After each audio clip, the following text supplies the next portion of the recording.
I don't even know if it qualifies as like a political cartoon or whatever. It's actually has very little to do with politics, but it's kind of done in that same style. It's illustrative of a couple of different choices. And in essence, what it was that the folks who are very, Eastern medicine, as you would call it, the yoga, the chakras, the essential oils, the meditation, zodiac people, I don't know, I guess the modern day hippies with their just ideas of what's good for you and whatnot. Just, love yourself, look after yourself, maintain your boundaries, those types.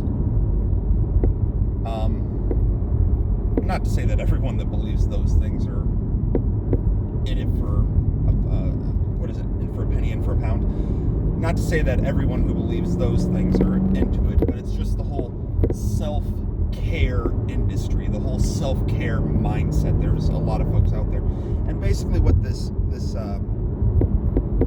little cartoon was saying is that God's way, and what He asks of you, is actually significantly less cumbersome than even those things, though we don't necessarily see that. We seem to think that self-care and just being good to self, making sure we exercise correctly and making sure we eat the right foods, non-GMO, gluten-free, responsibly harvested by happy, smiling adults out in Guatemala.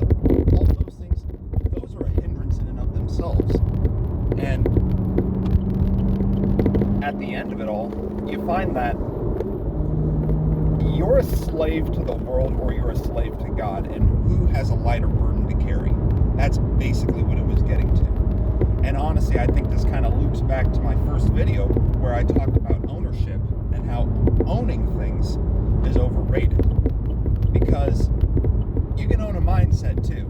You can be super responsible to that mindset. I'll give you an example. I'm guilty of this myself. Obviously, it's not in New Testament. There were a lot of eating issues in the Old Testament and whatnot, but for a couple of years now, I have maintained a preference. I understand that, it's not a requirement, but it's a preference, and so I decided, because my father, who is a loving and just father, once said that pork was to be unclean to his followers, I decided that I was going to go ahead and do that. I understand that Jesus fulfilled the law. I understand that those laws, were carried out up there upon the cross. I understand that. But if you had a really awesome dad who was doing something really cool in the world and couldn't be around all that often, but when you were young, you remember him giving you a rule to live by. And now you're in your late 20s and 30s, and maybe you don't necessarily need to live that rule out anymore. Maybe you've kind of grown out of the need for that rule, but you still live by it because that was Dad. That was Dad who said that. He's the greatest guy. You love him, and it's in remembrance of him. That's why I do my best not to eat pork. Recently discovered this morning this stupid... I'm a simple eater. I don't really care for a whole lot of complicated stuff, but I eat Uncle Ben's ready-made rice bags. They're like 90 seconds in the microwave. They're like $1.50 a piece. They're cheap. They're easy. I don't like to make a fuss out of lunches. I just throw them in the microwave. Well, they made this 4-cheese one. Let's throw some pepper on it. Real good. I was looking at the bag yesterday, and I'm like, man, I've been eating these things for over a year now, and I finally got around to reading the ingredients. At the very bottom, it's like, it says gelatin, but it doesn't just say gelatin. It's like gelatin, pork, and it's like, great, thanks, yeah, that's awesome. So, needless to say, I'm this way too. I have some preferences too, and yeah, I make myself a slave to that preference, and I choose to. But, and yeah, it's kind of a pain in the ass sometimes because you can't always find food that's, I don't know about kosher. I believe the Jewish folk have they have a very extended set of standards for that, I believe, but for me, it's no pork, no shellfish, no fish without scales is what I try to stick to, and that's something that I keep myself bound to. But I suppose the overarching point of this video is that we can choose, our slave masters. In this day and age, the punk rockers out there in the 70s and 80s, they really kind of demonstrated what it was to really reject all slavery systems. They were not going to follow God. Absolutely not. They were not going to follow any modern cultural standards. They were not going to dress in a way that people were okay with. They were not going to do things that people were okay with. They were going to be as blatantly, standoutish as they could. In the end, it turns out you don't have a choice. Because you can pick your master, but you can't pick no master. And how that works is that in the end, they found themselves, you've got to dress this way or you're not punk enough. You've got to listen to this music or you're not punk enough. And maybe it didn't happen in their group of friends and maybe it didn't happen right away, but people have this weird tendency, don't they, of taking anything that's even a little bit good and doing what I call nerding out on it. And it's infuriating, right? And all those punk folks, they experience the same thing. Imagine being a punk kid who's like, all right, I don't believe in anything. F you, F this, F all of this. I stand for nothing. I stand for me. Blah. And then here come the 90s. And yeah, it's still pretty good. And all of a sudden, here's the late 90s. And, okay, well, Green Day, they're starting to say that, okay, well, this is how we ought to behave as punks, and this is punk, this isn't punk. You've got bands like Rise Against out there, and they're going to say, oh, well, we've got this set of political beliefs that if you don't believe, you're not punk. And all of a sudden, you've got to believe something now to continue to be punk, because the nerds got in there and redefined what it was for you. They took something you loved and they made it mainstream. They made it commercial. They put an agenda to it, when the whole reason you started was to not have one. Congratulations. The things you love get ruined by people who claim to love the things you love. Now you know how Christians feel. Hey? This mega church pastor, he's got X million dollars and so many cars, and he says that you need to pay him money so that God can bless you with money. This is messed up. Yeah, duh. Yeah. Yes. Thank you. That's true. Absolutely. Oh, these Catholic priests are being infiltrated by pedophiles and are touching children. Yes. Yes, they are. Please help us. No, what I think we'll do is I think I will denounce all of you. All you Christians, you're all terrible people because of this. Oh, thanks for the assist. That's really great of you. Okay, so we'll all just go ahead and be judged by that? Yeah. All you punks, you're all fake as shit. How about that?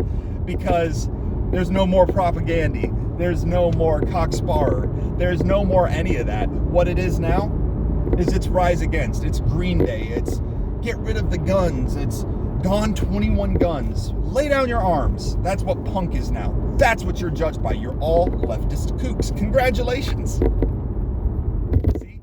And that's what happens to the things that we choose to be slaves to. So even those things where you say, I'm a complete rebel, I'm a slave to nothing, you're a slave to something now, or you don't get to be that anymore. You get kicked out, get kicked off the platform if you don't agree to the new terms of service set up by all the a-holes that you wanted nothing to do with in the first place. And what it comes down to. And of course, I said earlier, this is with everything, right? Every hobby or everything you can get worked into has got a group of nerds who are going to go on the internet, go in the forums and say, if you don't do it this way, then you're wrong. And honestly, Glock, firearms in general, are a really great example of this. A really great example. Basically, you've got a bunch of elitist people out there who say that it's either Glock or it's nothing. Hey man, I'm 19 years old. I guess that would be illegal, wouldn't it? I just turned 21. I live in a rough apartment complex, and I needed a pistol, so I bought my first pistol today. What do you guys think of my Taurus PT-840? It's a really obscure gun. I only know because I owned one once. Worst mistake of my life. But it's a full frame, plastic, standard 40 caliber pistol. And the shitstorm comes rolling in. Oh, you bought a Taurus. It's meant for the trash. Oh, those things are unreliable. Truth is, they really are. But for this kid, he doesn't need that.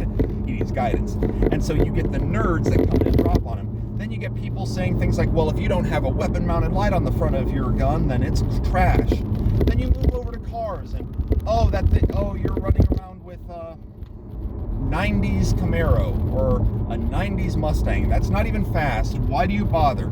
Oh, it's not a Civic. Oh, that guy's got a Supra. He's got the money to back it up. He's cool.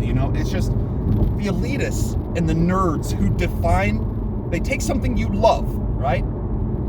The minute you take something that you love and you try to share it with other people, you try to get it out there into the culture, unless you've got a nice small group of friends like we had in the early aughts. And I miss those days. Before the internet was so ubiquitous. I mean, obviously we had it. We could use it. But it wasn't everything, right? But in the early aughts, you could have small groups who would support you and just guide you and be kind to you. But nowadays, man, if you try to get into the culture with it, you've got the nerds, you've got the elitists, you've got the idiots out there who just ruin everything. It is so hard to have a fun anything, whether a hobby, an interest, a passion, and try to interact with people on the internet about it. The internet is broken. It's just dumb. And you become slaves to these things by choice, thinking that they're a good burden to carry. Meanwhile, God says, follow me. Don't own things. Don't put your heart in things. Don't follow stuff. Don't be obsessed with stuff.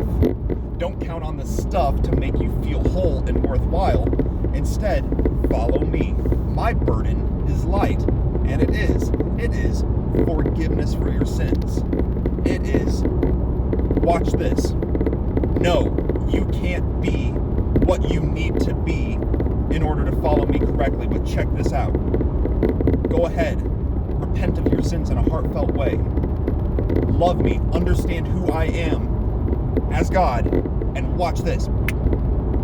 Something in here, it changes. You become a new creature, according to the Bible and according to my experience. Those old desires, they crumble a little. The desire to follow God, the understanding of who he is and why you should want to follow him becomes obvious. You become a new creature. It's a beautiful experience.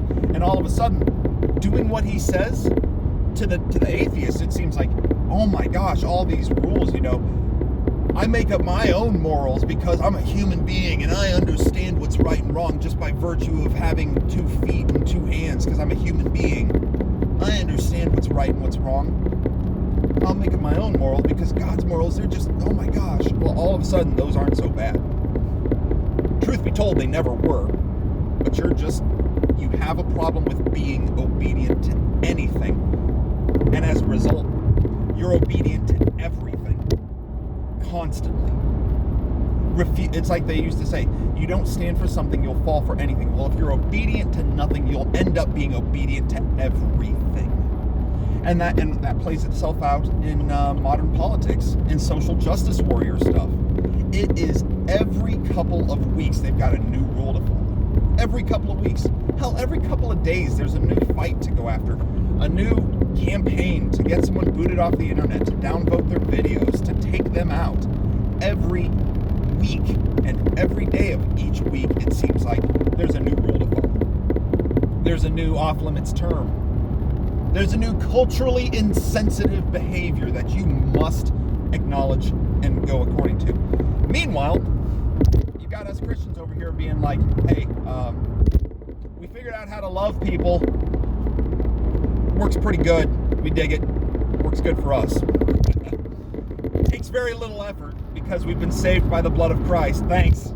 Yeah. Why don't you guys try it out? I promise you it's easier. It's a lot easier. Yeah. Yeah, I'm not going to worship some blah, blah, blah. I'm not going to follow blah, blah, blah. And it's like, okay. I was just saying, because it looks like, yeah, that looks kind of hard. I wouldn't want to do that. That's the right thing to do. According to what? According to what, social justice warriors? According to what? And this is funny.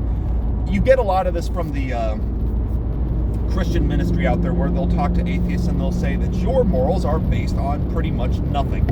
You have morals borrowed from the Christian worldview that says, do not kill people, do not steal from people, do not do these things which God has called wrong.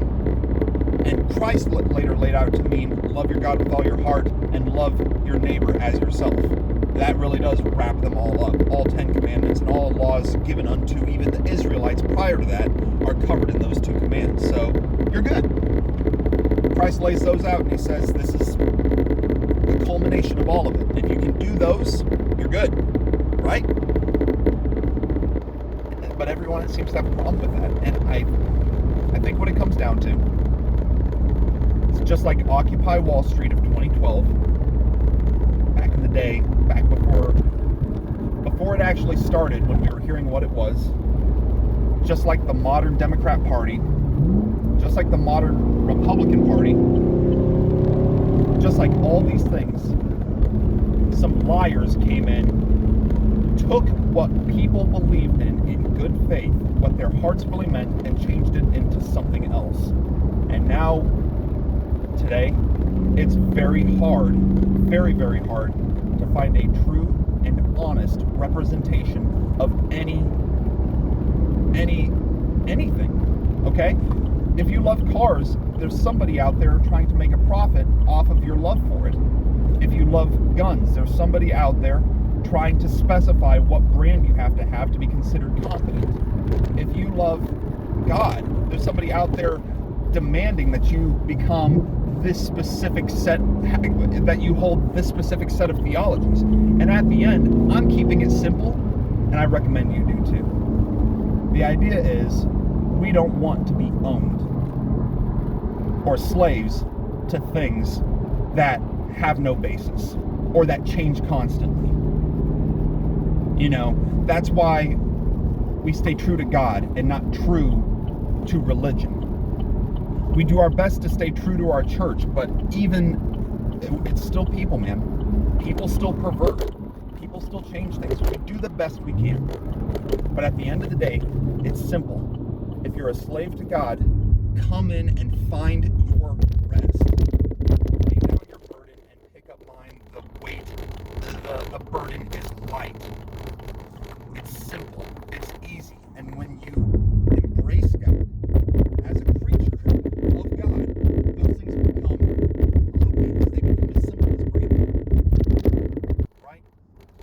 I will admit that I have a lot of issues that typically complicates things. And that's because I was actually a pretty shitty person once upon a time in my life, as a lot of people were. And you know, there's things that you remember, the past that haunts, the memories, it's kind of like saying, I once was a thief, because I was.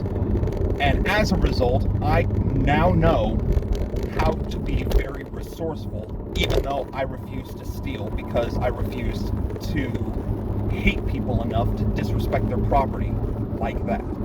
However, once knowing how to be a thief, I can still think in the very resourceful, manipulative way that a thief and a liar will. I can use those thoughts to be very resourceful without directly committing those sins.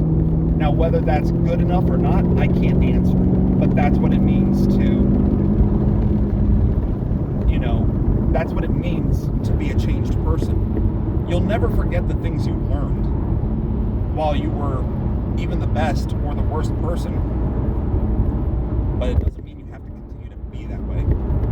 It's a struggle. It can be weird. Anyways, guys, I'm going to wrap it up there. I hope you all enjoyed.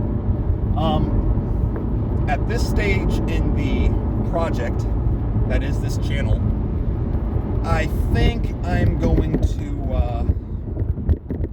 go ahead and start some marketing, actually try to get out there, build a Twitter for this channel, or for this representation of myself. I think it's time to actually see if I can get this message out to some people.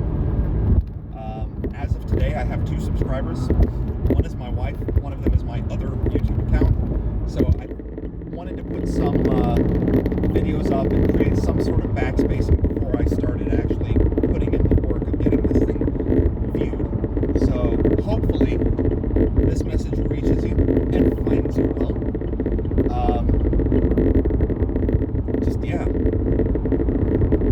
If you're going to be a slave to something, be a slave to God. Because if not, you'll be a slave to literally everything else. The choice is God or the enemy, the creator of the universe, or every stupid red tape, bureaucratic concept wrapped around every single hobby and every divisive and lying person out there who wants you to view things their way. You'll be a slave to one, or you'll be a slave to the other. I recommend God. His burden is light, and He loves you. Hope you guys have a great day. Take care of yourselves.